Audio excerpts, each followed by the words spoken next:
우리가 하나님을 믿을 때 하나님은 온 우주 만물을 창조하신 분인 것을 우리는 고백하고 믿게 됩니다. 또한 그 창조하신 하나님이 이 우주 만물을 다스리시고 사람을 보살펴 준다는 것을 우리는 믿습니다. 이것을 신학적 용어로 섭리라고 합니다. 한자로 말하면 다스리서 다스리라고 해서 하나님이 창조하신 다음에 방치하시는 것이 아니라 하나님이 우주를 돌보고 이끄신다라는 뜻이 섭리입니다. 헬라의 철학자들은 우연히 지구가 생기고 우주가 생겼는데 신이 그것을 혹시 만들었다 할지라도 다스리지는 않는다. 그래서 인간의 뜻대로 살아가자라고 하지만 성경에서 가르쳐 주시는 이 우주 만물은 당연히 창조주 하나님이 계시고 그 하나님이 창조한 다음에 내버려 두신 것이 아니라 하나님이 여전히 창조한 것을 돌보고 가꾸고 이끄신다는 것입니다. 우리가 자녀를 낳으면 정상적인 부모는 자녀를 방치하지 않습니다. 고생하면서 애를 뱃속에서 8개월 동안 있었기 때문에 애가 나와서 방치하는 부모는 제정신은 아닌 겁니다. 정상적인 부모라면 그 아이를 어쨌든 낳았을 때 그 아이를 방치하지 않고 돌보고 또 바른 길로 이끄는 게 바른 부모의 모습인 것처럼 하나님은 우주 만물을 창조하시고 그것을 돌보시고 이끄시는 것을 섭리라고 합니다. 특히 하나님 믿는 사람 자녀들을 하나님이 부르셨다라면 그 성도들을 보살피고 이끄시고 소망을 주는 하나님을 우리는 믿기를 바랍니다. 하나님은 보이는 세상과 보이지 않는 세상을 만드셨고 그것들을 잘 보살펴 주시는 게 하나님의 섭리입니다. 그래서 우주를 통해서 여러 가지 혹성 문제들, 헬레의 생을 통해서 지구를 멸망하겠다라는 영화들은 나왔을지 몰라도 하나님이 이 지구를 향하여 보살피고 지키시기 때문에 그러한 재난 영화 같은 계획은 있지는 않다라는 겁니다. 혹시 토네이도 같은 게 있어서 부분적으로 파괴하고 어려움이 올 수 있고 또 홍수를 통해서 일어날 수 있지만 전면적으로 노아 홍수 이후에 하나님은 지구를 향하여 그렇게 파괴하지 않으셨다고 약속을 하셨습니다. 성도들은 그것을 믿고 공포에 빠지지 말고 우리가 살아가는 여러 가지 어려움과 아픔 또 성공과 실패가 있겠지만 하나님의 백성을 특별히 보호하시는 하나님의 다스림을 믿으시기를 바랍니다. 바울은 이러한 하나님을 믿었기 때문에 1차, 2차, 3차 전도사역을 통하여 어려움이 올 수 있고 이유 없이 매를 맞기도 했고 죽음의 어려움이 있었지만 하나님의 통치, 하나님의 다스림을 믿습니다라는 신앙이 있었습니다. 믿음이 뭐냐? 이런 하나님의 창조하시고 다스리시는 섭리 하나님을 믿느냐? 하나님이 이런 하나님을 우리를 보살피고 돌보시는 것을 믿느냐? 이것이 신앙입니다. 신뢰할 수 있느냐? 우리는 기꺼이 하나님을 신뢰할 수 있습니다. 기쁠 때만 신뢰할 것이냐? 아닙니다. 어려움이 온다 할지라도 신뢰할 것입니다. 부부관계에도 하나님 기쁠 때나 슬플 때나 두 사람이 서로 신뢰할 수 있느냐? 이게 부부의 결혼할 때 헌신인 것처럼 하나님도 우리가 이제 하나님 우리를 보살피고 사랑한다라면 우리도 어려움이 있다 할지라도 하나님의 신뢰를 믿습니다. 하나님의 그런 섭리 다스림을 신뢰하겠습니다. 이것이 진정한 신앙입니다. 오늘 사도 바울도 감옥 안에서 몇 년간의 감옥 안에서 끝까지 하나님을 신뢰했고 또 무죄 가운데서도 어떻게 하나님이 보살피고 돌볼 것이고 그런 가운데 소망을 품은 사도 바울의 이야기를 말씀을 통해서 깨닫기를 바랍니다. 이제 베소 총독이 필요에 의하여서 청문회를 개최했고 또 아그리파 왕의 호기심으로 인하여 바울의 공청회가 이제 시작되었다가 바울의 마지막 신앙 권고를 끝으로 청문회는 끝이 나게 됩니다. 마지막 발언의 바울은 복음을 증거하고 여러분이 묶인 것 외에는 다 그리스도를 믿기를 바랍니다라는 권면으로 최후진술을 끝나게 됩니다. 이렇게 청문회가 끝나자 공식적으로 사람들이 총독 아그리파와 번익의 고위 관료들이 함께 이제 물러나서 사석에서 개인적으로 이야기를 누가는 기록하게 됩니다. 30절로 31절 읽습니다. 왕과 총독과 번이게와 그 함께 앉은 사람들이 다 일어나서 물러가서 말하되 이 사람은 사형이나 결박을 당할 만한 행위가 없다 하더라. 아멘. 공식적으로 더 이상 회의가 없고 끝나자마자 배석했던 사람들이 모여가지고 이야기를 하게 됩니다. 아그리파 왕, 버니게, 총독이 모여서 자기들끼리 바울에 관한 연설, 바울이 설교한 거, 복음을 증거한 거, 예수님의 십자가 부활 얘기한 거, 바울의 변론들을 듣고 그들이 이제 정리를 합니다. 아그리파 왕이 바울은 죽일 죄가 없다. 또 감옥에 가둘, 묶어둘, 결박할 이유도 없다. 이것은 종교적인 것이고 바리새인으로서 바울의 그러한 신앙적 소신, 또 그가 경험한 거에 문제였지 바울이 죄를 저지른 것도 없고 유대법으로 위반한 것도 없을 정도로 바울은 무죄 판결이라고 사석에서 이야기를 한 겁니다. 바울은 이번이 바로 세 번째 무죄 판결이에요. 첫 번째는 천부장 루시아 1차 재판 때 천부장의 권한으로 유죄냐 무죄냐 할 수 있었지만 천부장이 보았을 때, 현장에서 보았을 때 무죄였다. 이 소식을 천부장이 감당할 수 없어서 총독에게 위임했을 때 베스토 총독도 보니까 무죄였다. 그 전에 총독도 무죄였다. 그리고 이제는 유대인으로서 천부장 루시아나 베스토는 로마인으로서 무죄였고 아그리파는 유대인으로서 또 유대 사람들 중심이었던 사람임에도 불구하고 아그리파 왕도 바울을, 이 기독교를 십자가에 죽이거나 또 유죄로 사형을 처할 일은 없다라고 하게 됩니다. 이 확정, 이 무죄 판결이 지금 우리에게는 그렇게 중요하다 생각할 수 없지만 그 당시 그리스도인들에게는 정말 중요한 겁니다. 이 무죄 판결이 왜 중요한지 바울의 가르침과 또 기독교의 형성 과정에서 정말 누가복음, 또 사도행전을 통하여 예수님의 무죄와 사도 바울의 무죄는 정말 그들에게 매우 중요했습니다. 그렇다면 무죄인데도 베스토 총독이나 아그리파 왕은 바울을 석방하지는 않습니다.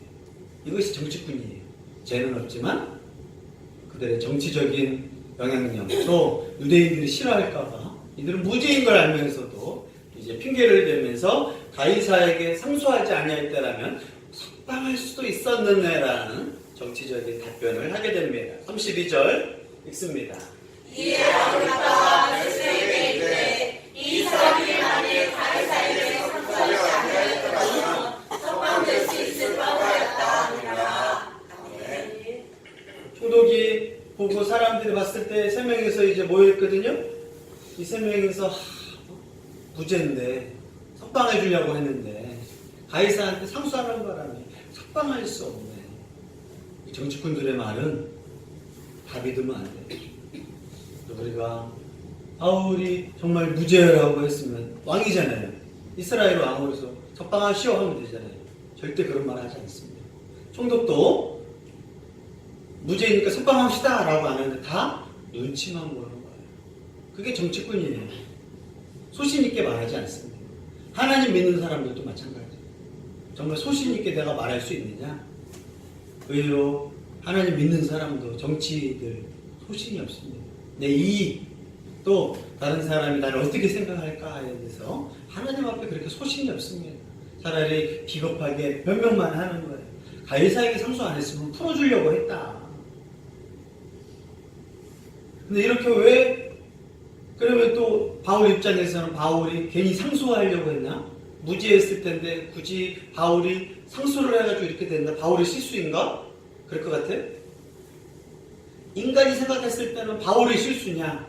아니면 정치적으로 저들이 비겁한 짓이냐라고 생각하겠지만 하나님의 섭리, 하나님의 다스림 속에서는 하나님 계획이 있었던 거예요. 바울이 만약 여기서 우리가 원하는 건 뭐겠어요? 석방이 있어.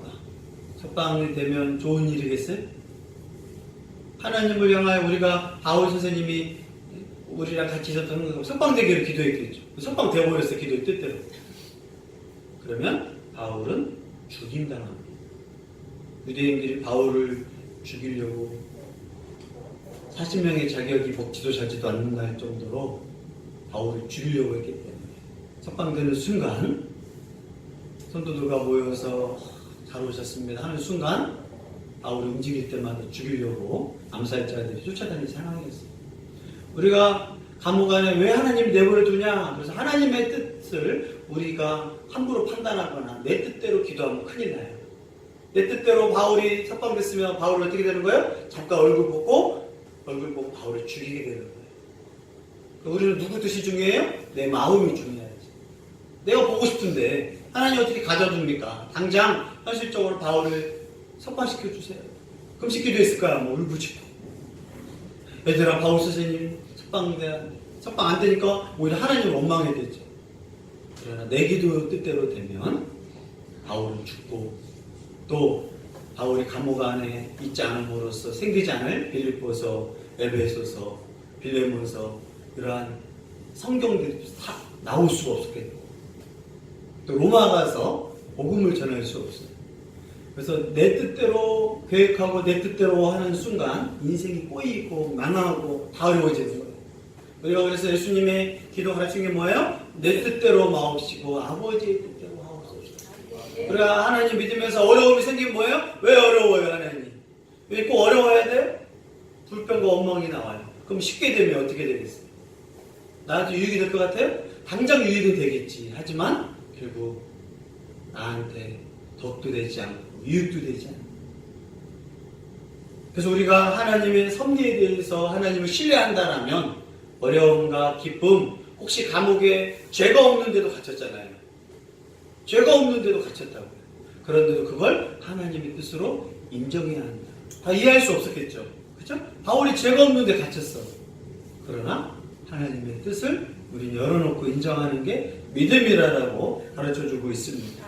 그러면서 공식적으로는 뭐예요? 죄가 없어. 하지만 감옥 안에 있어. 이해할 수 있겠어요? 그러나 이러한 누가가 그들의 이야기를 하는 걸 듣고 무죄다. 1차, 2차, 3차 무죄다. 아마 이 누가복음을 들은 성도들 그 당시엔 어떤 상식이었냐? 교회는 기독교는 유대교의 분파로 반유대적이다. 또 로마에 충성하지 않고 예수를 주로 섬기는 왕으로 믿는 반기독교적이다. 이 기독교를 없앱시다 라는 유대교의 치밀한 계획이 있었어요. 그렇기 때문에 자 보십시오. 예수가 어떤 사람입니까? 십자가에 죄 짓고 죽은 사람 아닙니까? 바울사도 보십시오. 목베임 받고 죽은 사람 아닙니까? 그런 종교가 기독교라니. 여러분 기독교를 냅둬서는 안 됩니다. 그 기독교를 없애야 합니다. 기독교는 반유교적이고 반로마적이라서 위험한 종교입니다. 그런 상황이었다. 그런 상황에서 누가복음과 사도행전을 통하여서 예수님은 죄가 없었다. 계속 강조해요. 빌라도 총독이 예수님은 죄가 없다. 그런데 너희가 원하니까 죽인다. 라는 말을 계속 강조해요. 바울도 죄는 없었다. 계속해요. 우리가 설교를 듣는데 왜 이렇게 이런 재판을 많이 하냐라고 지루하기도 하고 따분하기도 하고 우리랑 무슨 상관이냐. 그러나 그 당시 성도들에게 교회 다니는 순간 뭐라고 들어요? 십자가에 저주받은 예수님을 왜 믿어? 목베임 받은 죄인 바울의 종교를 왜 믿어? 비아냥거리고 무시하고 조소했던 게 기독교였어요. 지금이야 기독교가 오히려 떵떵거리지만 그 당시 기독교는 촛불인데 바람 앞에 있어서 언제 꺼질지 언제 이게 없어질지 아무도 장담할 수 없었어요. 또 당장 예수님이 계시지 않고 하나님 보좌 우편에 가셨다고 하는데 보이지 않는 예수님 우리를 보호할 거니 믿을 수 있느냐?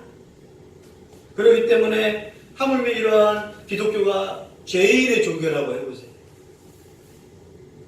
그러나 이러한 역사적인 상황 아그리파 왕의 무죄였다라는 것 성도들한테 큰 위안입니다. 그리고 성경을 통해서 여러분 예수님 죄 있어서 돌아가신 거 아닙니다.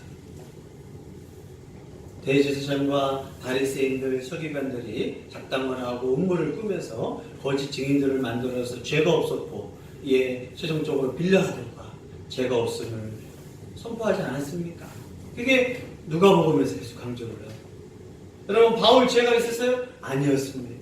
모함이었지만 바울을 가해사 상소하고 결국 네로 황제의 핍박 앞에서 기독교에게 죄가 있기 때문에 바울이 죽은 거지, 예루살렘에서 죄 때문에 죽은 거다. 그러한 편지를 통하여 성도들은 눈물로 했을 거예요.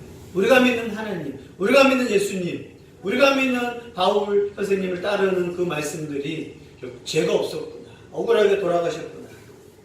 또 이러한 걸 통해서 사도행전과 누가복음을 통해서 예수님 믿는 로마인들, 또 유대인들에게 이 편지를 통해서, 자, 역사적인 사건을 보십시오. 우리는 죄가 없었습니다. 그럼에도 불구하고 저 유대인들, 그래서 요한계시록에서는 유대인들을 뭐라고 하냐? 사탄의 회라고 해요. 그들의 모임, 그들의 작당은 사탄의 방법이다. 그럼에도 불구하고 하나님은 바울을 감옥 안에 두시는 거예요. 그를 보호하기 위해서 가장 중요한 뜻은 뭐예요? 로마로 가서 복음을 증거하라. 또 바울은 그 가운데 감옥 안에서도 복음을 증거하고, 특히 바울에게 유익이 뭐였어요? 이러한 감옥 안에서 왕을 만나서 전도할 수 있었고, 벤니게에게 복음을 증거할 수 있었고, 예루살렘에 있던 그 당대 로마 그런 백부장들 다, 또 고위 관료들, 영향력 있는 사람들한테 도대체 기독교가 뭐냐, 왜 유대교가 이렇게 기독교를 죽이려고 하는 거에 설명하고, 결국 죄는 없었다. 결국 그들이 예수님을 믿어도 유대인들이 공개적으로 기독교인들을 감옥에 가둘 수가 없었던 거예요. 왜요? 이러한 총독, 또 아그리파 왕의 무죄 선언은 그들에게 큰 힘이 되었고, 혹시 누가 유대인들이 야, 너희들은 죄인의 종교야 라고 했을 때 우리는 죄가 없어, 아그리파 왕이 죄가 없다라는데 감히 누가 말할 것이냐, 총독이 죄가 없다라는데. 아마 여기 돌아간 백부장들, 천부장들이 가서 이제 기독교인들 이야기가 막 있을 거예요. 유대인들이 막 기독교인들을 때리고 있으면 왜 때리느냐? 아, 죄인들입니다. 그랬을 때 죄가 없다. 로마 총독 베스토 총독이 죄가 없다라고 했고, 너희가 믿는 유대인 왕도 죄가 없다라고 했을 때 예수님 믿는 사람으로서 얼마나 위로가 되고 힘이 됐을 거예요. 그럼에도 하나님의 뜻은 바울이 죄가 없어서 잡히고 이유 없는 고통을 당한 거예요. 그러나 이유 없는 고통, 아픔은 있지만 기독교인들은 그걸 어떻게 해요? 인내합니다. 나한테는 고통이고 아픔이지만 하나님의 뜻에는 유익한 거예요. 우리는 우리의 유익을 위해서 살아갑니다. 그렇잖아요. 하나님 믿는 거 하나님을 위해 살아요? 우리 유익을 위해 살아요? 우리 유익을 위해 살아가요. 교회 다니는 것도 나 편안하려고 하고 내 마음의 구원 유익을 위해 하지만, 진짜 신앙은 하나님의 유익을 위해 살아가요. 나는 고통당한다. 하지만 하나님의 나라를 위해서 나는 기꺼이 고통당할 것이다. 이게 진정한 신앙인이었어요. 바울이 내가 왜 고통당합니까? 예수님이 내가 왜 십자가에 죽습니까? 예수님 십자가에 죽는 거 예수님의 유익이에요? 사람을 구원하기 위한 하나님의 선한 유익이겠지. 예수님한테는 배신이고 수모잖아요. 그러나 기독교는 그 나한테 불리익, 나의 고통을 감당합니다. 하나님의 영광을 위해서. 이게 진짜 신앙이에요. 그래서 어려움이 와봐야 알아요. 부모가 자식을 위하여 되게 헌신하고 수고합니다. 누굴 위하여? 부모를 위하여? 아니에요. 자식이 잘 되라. 100% 그럴까요? 부모의 유익을 위해서 자식을 키우기도 해요. 잘 생각해보세요. 내가 너를 위해서 죽도록 고생해서. 거짓말이에요. 부모도 자식을 통해서 유익을 얻고 이 자식이 잘 되면 나중에 좋은 일을 바라보는 그런 거 있지만, 믿음, 하나님의 이 믿음이라는 것은 결국 교회를 위하여 하나님의 영광을 살아가는, 이게 되지 않는 거예요. 그래서 어려움과 고난이 오면 하나님 나는 힘들어 죽겠네. 그러나 교회의 유익이 된다면 참을 수 있겠어요? 못 참는 게 우리란 말이에요. 억울하잖아. 왜 내가 어려움 당해야 돼? 내가 왜 힘듦을 당해야 돼? 하나님 뜻 때문에 내가 그렇게 힘든 당합니까? 그게 우리의 신앙의 어려움 아니에요.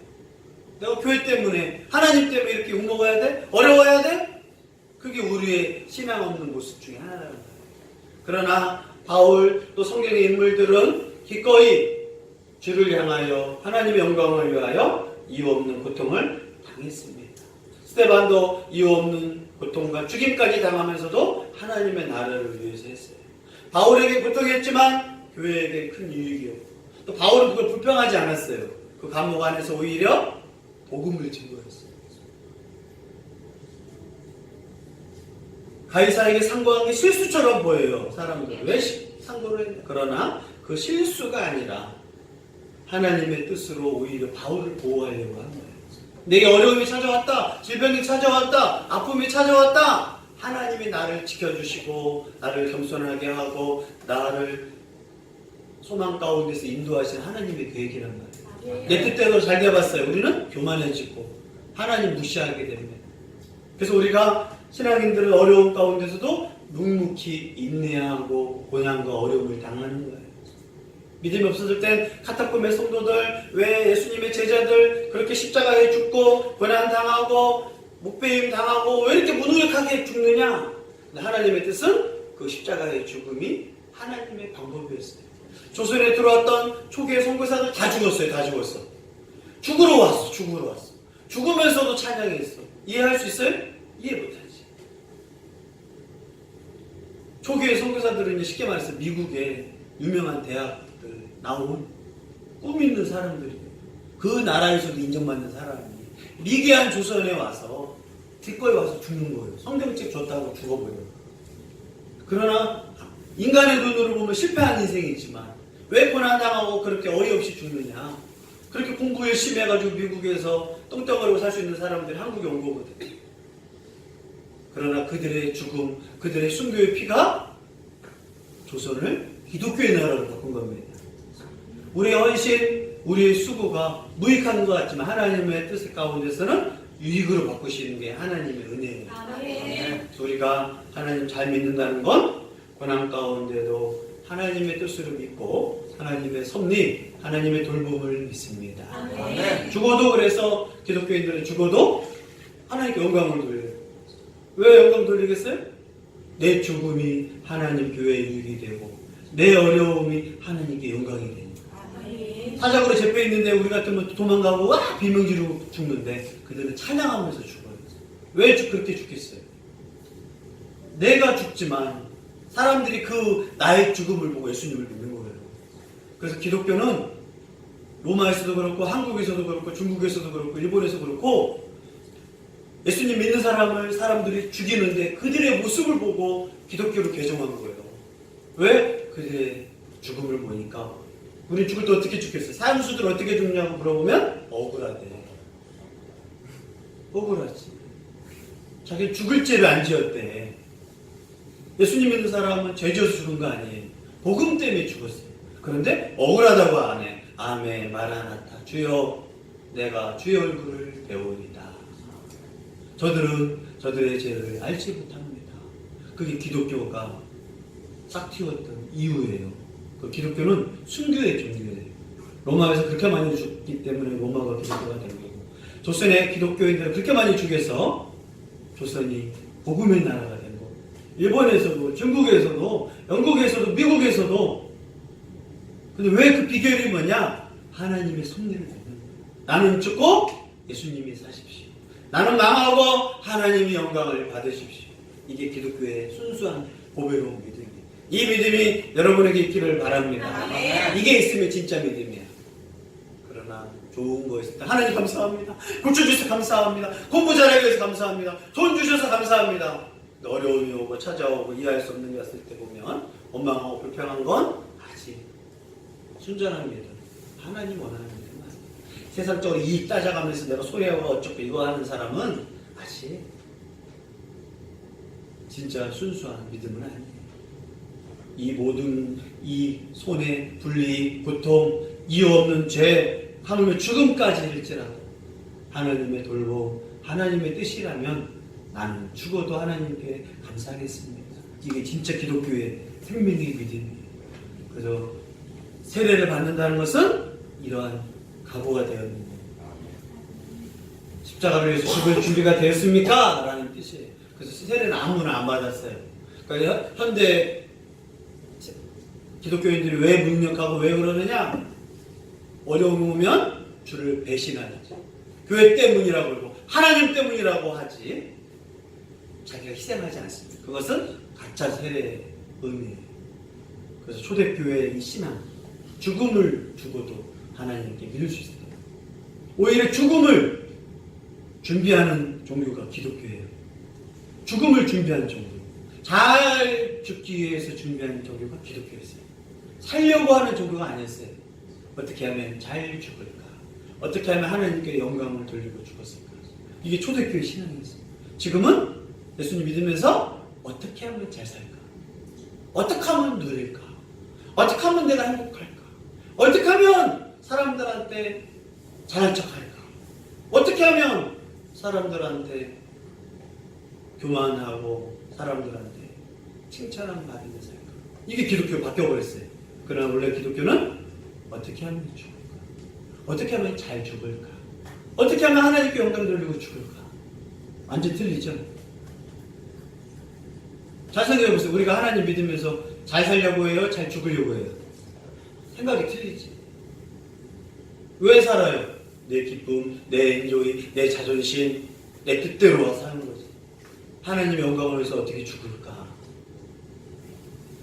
손해이익적을 따지고 내가 이익 본 건 뭐지? 손해본 건 뭐지? 그게 순수한 믿음이겠어요? 그러나 바울, 디모데 따지지 않고 하나님이 살게 하면 살고 하나님이 죽으라고 하면 죽고 그게 순수한 기독교의 믿음이었던 걸 깨닫기를 바랍니다. 그래서 고통당할지라도 하나님의 섭리를 믿습니다. 오해당한다 할지라도 난 잘못이 없다 할지라도 기꺼이 누가 알아주면 돼? 하나님이 알아줍니다. 순수한 믿음이었습니다. 그래서 바울은 무죄지만 갇히면서도 감옥 안에서 뭐라고 해요? 빌립보서 안에서 기뻐하라. 감옥 안에서 하는 말이에요. 기뻐하라. 억울하지만 기뻐하라. 불편하지만 감사해라. 쉬지 말고 기도해라. 그게 다 감옥 안에서 자유한 사람들한테 하나님 믿으면서 여러 가지 불편함, 어려움, 고민, 때로는 순교당하고 왜 이유도 없이 죽습니까? 왜 이유도 없이 우리가 잡혀가야 합니까? 왜 이유도 없이 우리가 어려움을 당해야 합니까? 하나님 왜 이유도 없이 오늘 집을 저 뺏겨야 합니까? 우리가 예수님 믿으면서 집을 뺏겨야 합니까? 고난당해야 합니까? 내 자녀가 사자굴에 죽는데 하나님 그 구경만 하십니까? 그런 신앙을 다 이해시킨 게 뭐냐? 죽기 위해서 우리는 존재한다. 하나님의 영광이라며. 그래서 기독교인들은 고난과 어려움이 올 때 하나님이 합력하여 선을 이루실 것이다.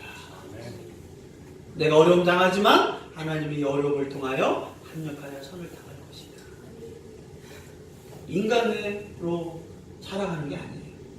인간은 좋은 일이면 감사한 거지만 어려움이 오거나 나쁜 일이 오면 온몸 불평하는 거예요. 진짜 믿음은 뭐예요?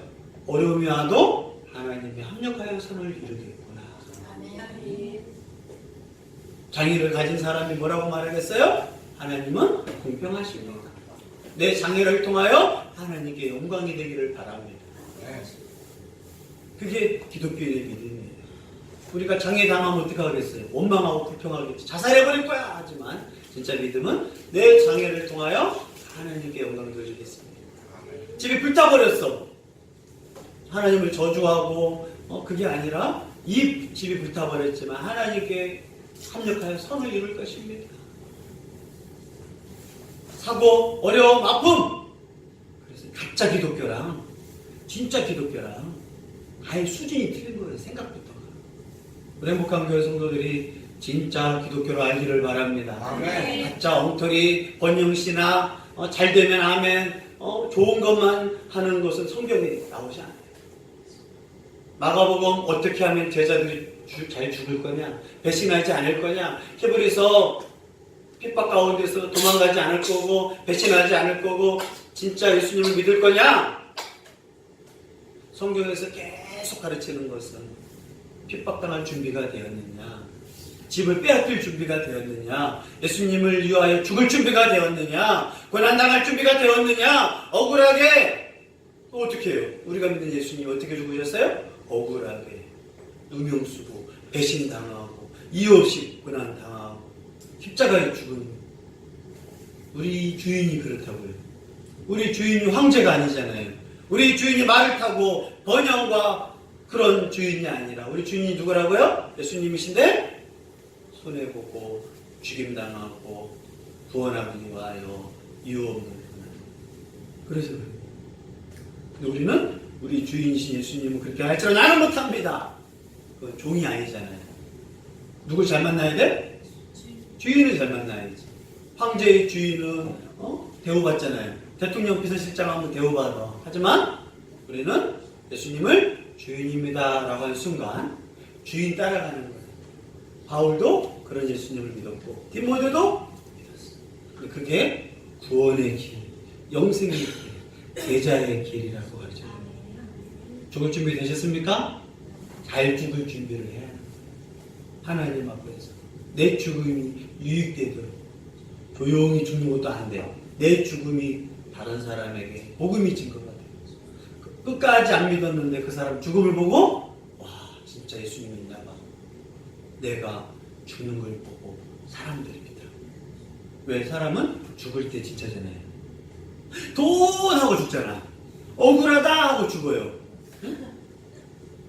그러나 진짜 그리스도인들은 하나님께 영광 돌립니다. 기꺼이 80년을 지켜주신 하나님 앞에 배신할 수 없습니다. 훌리갑의 순교 이야기. 자, 고난과 어려움에도 합력하여 손을 이루신 하나님을 신뢰하기를 바랍니다. 아멘. 하나님 이 믿음을 따라가기를 원합니다. 아멘. 고난이 온다 할지라도 좌절하거나 낙심하지 말고 인내하며 주의 시간을 기다리겠습니다. 아멘. 하나님은 선하셔서 돌보시고 이끄시는 하나님의 다스림을 불 가운데 있을지라도 믿겠습니다. 아멘. 다니엘이 말한 것처럼 그리 아니하실지라도 죽음이 온다 할지라도 하나님 앞에 찬양하겠습니다. 아멘. 기쁨을 주시면 더 감사하겠지만 어려움이 온다 할지라도 하나님을 찬양할 것입니다. 좋은 하나님 돈을 주셔서 아무것도 쓰게 하시면 하나님께 영광 돌리겠지만 그리 아니하고 하나님 가난할지라도 내 생명 내가 가진 것으로 하나님께 영광을 돌리겠습니다. 아멘. 이것이 참된 믿음, 참된 하나님의 섭리를 인정하는 신앙인 것을